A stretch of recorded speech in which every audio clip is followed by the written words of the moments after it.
예, 지방시대위원장입니다. 앞에서 대통령님 말씀하신 것처럼 균형발전의 상징 같은 곳이 이곳 세종인데, 여기서 균형성장 전략에 대한 국무회의 토의를 갖게 된 것 자체가 대단히 뜻깊은 일이라고 생각합니다. 5억 3특 국가균형성장 전략에 대해 보고드리겠습니다. 첫 번째, 추진 배경과 경과입니다. 수도권 1급 체제는 국가 전체의 경쟁력을 약화시키고 있습니다. 그래프를 보시면 비수도권에서 수도권으로 순유입된 인구가 2004년에 14만 명에 달했었습니다. 그러다 2011년 처음으로 마이너스로 돌아선 적이 있습니다. 수도권에서 빠져나가는 인구가 더 많아졌던 시기입니다. 혁신도시의 공공기관 이전이 본격화된 시기입니다. 그러나 이 추세는 그리 오래가지 못합니다. 2017년 이후 다시 수도권으로 들어오는 인구가 더 많아졌습니다. 그러다 지난 해인 2024년에는 지난 한 해 동안만 4만 5천여 명의 인구가 수도권으로 몰려들었습니다.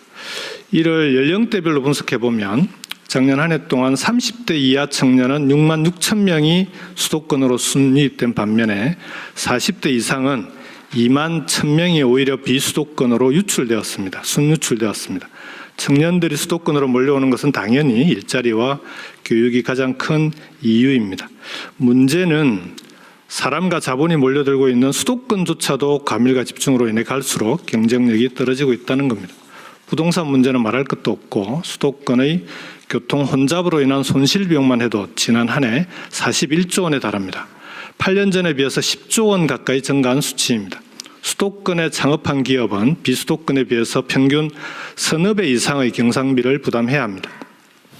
국가 경쟁력을 약화시키고 있는 수도권 1급 체제를 극복하고 청년들이 지역을 떠나지 않아도 되는 나라를 만들어야 합니다. 5억 3특 국가균형성장 전략은 바로 이런 문제의식에서 출발했습니다.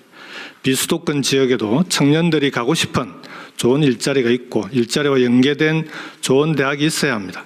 창업도 지역에서 투자 걱정 없이 가능해야 합니다. 수도권처럼 자가용 없이도 대중교통만으로 다닐 수 있는 광역 대중교통망은 기본입니다. 그래야 관광산업도 활성화시킬 수 있습니다. 정주 여건과 의료, 문화와 같은 생활 여건의 개선도 시급합니다. 기존의 시도 단위로는 사실상 힘들다는 것을 지금 우리가 마주한 현실이 여실히 보여주고 있습니다. 비수도권도 수도권처럼 권역별로 경제권과 생활권을 만들어야 경쟁력을 가질 수 있습니다.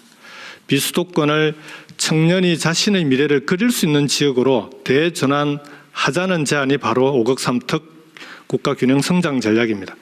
오늘 각 부처별로 보고하는 정책은 그런 고민의 산물입니다. 그동안 부처별로 분산되어 추진되던 과제들을 국정기획위원회 단계에서부터 지방시대위원회와 협의를 통해 5억 3특 권역별 경제권과 생활권, 행재정의 3개 범주로 묶어서 범정부 차원의 통합적인 전략과 이행과제를 만들었습니다. 이어서 5억 3특 국가균형성장 전략 주요 내용입니다. 기존 시도별 균등 배분 방식의 균형발전 정책을 초강력 단위의 집중과 연결로 전환했습니다. 경제와 생활, 행재정 3대 분야에 걸쳐서 11개 전략 과제와 36개 추진 과제, 129개 세부 과제로 구성되어 있습니다. 권역별 전략산업 육성과 인재 양성 방안, 광역 대중교통망 구축 등 5억 3특 균형성장 전략의 구체적인 내용은 제 보고 이후에 진행될 각 부처별 보고를 통해서 상세히 밝히도록 하겠습니다. 마지막으로 향후 추진 계획입니다. 9월 중에 개최될 제1차 지방시대위원회 회의에서 세부 과제를 확정하고 관계 부처와 함께 개별 프로젝트를 포함한 후속 조치들을 신속하게 추진해 나가겠습니다. 자치분권 및 균형발전법을 포함한 관련법을 개정하고 자치분권 균형성장 5개년 종합계획을 수립하도록 하겠습니다. 5억 3특별로 설명회를 개최해서 우리 정부의 국가균형성장 비전과 전략을 공유하는 한편 초강력 연합의 출범과 5억 3특별 주요 프로젝트 추진도 적극 지원하겠습니다. 앞으로 지방시대위원회는 여러 부처에 걸쳐져 있는 5억 3특 국가균형성장 정책이 통합적으로 추진될 수 있도록 중앙부처, 지방자치단체와 지속적으로 소통해 나가겠습니다.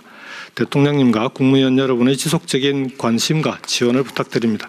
이상으로 보고를 마치겠습니다. 감사합니다. 조금 전에 그 김경수 위원장이 보고한 것처럼 왜 청년들이 지방을 떠나느냐. 좋은 일자리가 없습니다. 그리고 지역은 갈수록 시간이 갈수록 악화됩니다. 좋아지지가 않아요. 그러면은 이 상황을 어떻게 할 것이냐. 그런데 두 번째 보시면 또 재정은 더 늘어납니다. 지방으로. 지방은 재정으로 더 늘어나는데 또 더 발전이 안 되고 이게 이유가 뭘까? 저는 진짜 고민이 많이 해봤는데 딱 세 가지인 것 같습니다. 그 밑에 대응 방안에 보시면 우선은 산업이 있어야 됩니다. 세계적인 산업이 없이 아무리 지방 균형 발전을 떠들어도 안 된다. 두 번째는 그 산업을 지원하는 인력을 양성을 해줘야 됩니다. 그리고 세 번째는 정책이, 국가 정책이 지금 대통령께서 추진하시는 것처럼 지역에 많은 정책이, 중점 정책이 돼야 한다. 이렇게 세 가지를 말씀드리고 첫 번째는 초핵심 경제입니다. 지역 전략 산업을 키워야 되는데 그래서 저희들이 그 새 정부 경제 정책 방향에서 한 초핵심 아이템을 이게 빠른 시일 내에 성과를 내서 그 아이템을 가장 생태가 잘 맞는 지역으로 배치한다. 이게 1번입니다. 그래서 그 지역 전략 산업하고 연계된 지역의 생태계. 그럼 두 번째는 지역에서 청년들이 창업 혁신 생태계를 구축하지 않으면은 이게 꿈이 없습니다. 그래서 제가 지금 그 4대 가견 총장님들 만났습니다. 그래서 카이스트는 중부권 담당, 그 다음에 울산 가교의 원은 부울경을 담당, 이런 식으로 권역별로 할당을 좀 했었습니다. 책임지고 좀 혁신을 좀 할 수 있게, 청년들 창업할 수 있게 해라. 거기에다가 거점 국립대를 연계시키고 또 지자체 창업을 연계시키고 또 지금 중기부나 산업부 등에서 하는 중앙에 이 창업을 연계시켜서 창업 생태가 혁신되지 않고서는 안 된다. 그리고 세 번째는 관광입니다. 문체부 장관님 계속 관광 말씀하시는데 이 관광도 토탈 관광이 돼야 됩니다. 문체부만의 관광이 아니고요. 농림부 장관님도 관광이 있어요. 해수부 장관님도 관광이 있습니다.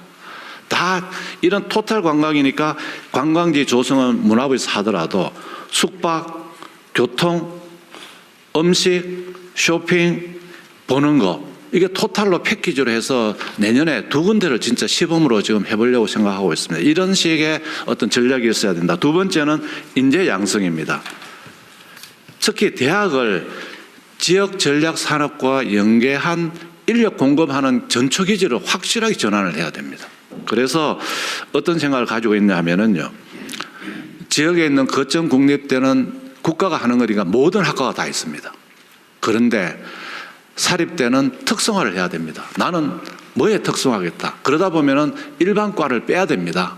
일반과를 다 한꺼번에 안 됩니다. 그래서 일반과는 거점 국립대 가서 학점을 따면 되는 학점 공유 시스템을 만들려고 해서 지역에 맞는 인력을 확실하게 공급하는 게 하나가 있고요. 두 번째는 AI 인재 양성을 해야 됩니다. 그래서 특히 청년들을 다 AI 교육을 받는데 다 초청을 해서 6개월 또는 1년 반, 2년을 교육을 시켜서 이 청년들이 지역의 그 혁신 아이콘으로 이렇게 나서게 하는 게 그게 하나 되고요. 그 다음에 청년들이 이렇게 지역에 가려고 하면은 뭔가 재정적인 지원을 해줘야 됩니다. 그래서, 이번에는 특별하게 인센티브를 줍니다. 비수도권 소대 중소기업에 취직하는 청년에 대해서는 일반 비수도권은 480만 원. 그 다음에 그 인구 감소 지역 중에서 우대 지역은 600만 원. 그리고 특별하게 더 인구 감소되는 그 특별 우대 지역은 720만 원. 이런 식으로 해서 지금 하려고 하고요. 그 다음에 지역 고용 활성화법을 만들어가지고 지역 주도로 지자체의 실정에 맞는 고용정책을 수립하도록 지원해 줘야 됩니다. 그래서 지금 이제 고용부에서 이 법을 내년 초에 만들게 되면은 이걸 하는데 더 예산을 집중적으로 배분할 계획을 했다는 말씀을 드리겠습니다. 그리고 세 번째는 지역 우대 정책입니다. 대통령께서 늘 말씀하시는 것처럼 지역에 자유를 줘야 됩니다. 그래서 내년도에는 이 지터계획의 포괄 보조를 늘려가지고 자유를 좀 확대하고 있습니다. 그리고 재정 지원 사업도 특별 지역, 우대 일반 지역으로 나눠서 지금 7개 사업에 대해서는 차등으로 해서 특별 지역이 갈수록 혜택을 더 많이 받는 이런 구조로 바꾸고 있다는 말씀을 드리고 이걸 본격적으로 좀 추진하기 위해서 통합 지표를 금년 하반기부터 해서 내년에 만들어서 그래서 229개 지자체를 그룹화하려고 합니다. 요 지역은 특별 우대 지역, 요 지역은 우대 지역, 요 지역은 일반 지역으로 해서 그래서 거기에 맞게 재정을 차정 지원하고 특별 지역은 더 많이 지원하도록 합니다. 세제도 마찬가지입니다. 세제도 지방 이전 기업에 대해서는 낙후도 지역에 따라서 그 감면 기간을 다르게 차등화하려고 합니다. 예타도 마찬가지입니다. 예타도 지역 사업에 대해서는 지역 성장 이 전략에 얼마나 맞느냐에 따라서 그 사업은 경제성이라든지 그 다음에 정책성이 좀 떨어지더라도 과감하게 이 탄착점을 형성해서 지역이 발전하도록 하려고 합니다. 그래서 종합적으로는 초혁신 산업, 그걸 뒷받침하는 인력, 이걸 지원하는 정부의 차등 정책, 이 삼박자가 갖춰져야지만 그나마 지역이 좀 발전할 수 있지 않을까 이런 생각을 가지고 기획재정부에서는 이런 방향으로 정책을 확실하게 좀 추진해 나갈 계획입니다. 이상입니다. 네. 제가 하나만 좀 공고라 그럴까 의견을 하나 내겠습니다.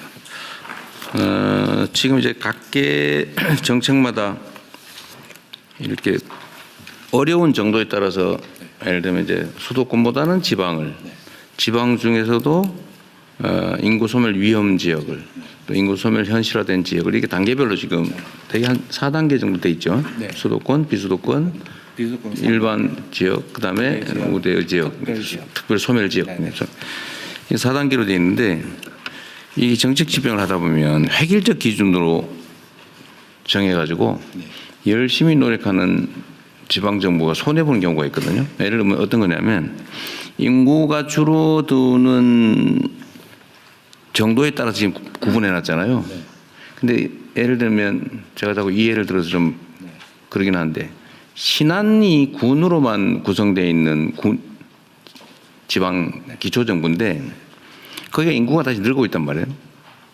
근데 거기는 원래 가장 나쁜 어려운 지역인데 늘어난 이유는 해당 지역 지방정부가 노력을 해서 그러니까 태양광 발전하는 거에 일정 수입을 지역 주민들한테 배당을 하고 이게 계속 늘어날 가능성이 있으니까 자꾸 이사를 들어오는 바람에 인구가 늘어나잖아요. 근데 여기는 인구가 늘어나니까